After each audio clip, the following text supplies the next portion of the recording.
Alamin na natin magigilagay ng panahon ngayong araw. Ihatid dyan ang ating resident meteorologist sa si Mang Tani. Good morning po, Mang Tani. I am ready. GMA Weather. Serbisyong totoo ng GMA News. Good morning, Igan, at good morning mga kapuso. Isang panibagong low pressure area po ang binabantayan ng Pag-asa. Huli nilang namataan yung low pressure area na yan, layong 1,020 kilometers dyan sa may silangan ng Northern Mindanao.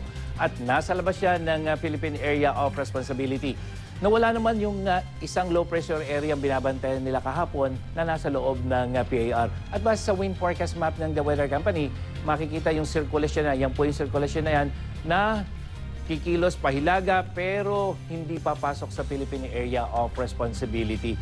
Pero yan po ang gabantayan natin dahil halos napakalapit niyan, Igan, dito sa may eastern border ng PAR. May epekto ba yan sa pag-ulan yan, dito sa atin?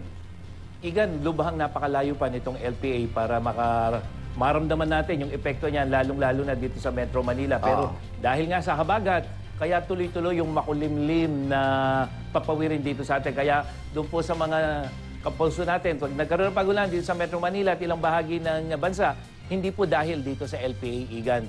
At kitang-kita dito sa rainfall map ng The Weather Company na may mga pag-ulan dito sa Luzon, lalong-lalo na sa Northern, Central Luzon, kumisan ay katamtaman hanggang sa malakas, pero hindi po epekto yon ng LPA. So dahil sa malakas na hangin habagat, at dito sa Cebu, may mga pag-ulan din, katamtaman dito sa may eastern section, lalong-lalo na dyan sa may Samar Leyte, hanggang dyan sa may Mindanao, itong Caraga region, magkakaroon din po ng mga pag-ulan ngayong araw na ito.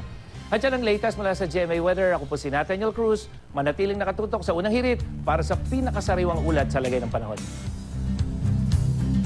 Maraming salamat, Mang Tani.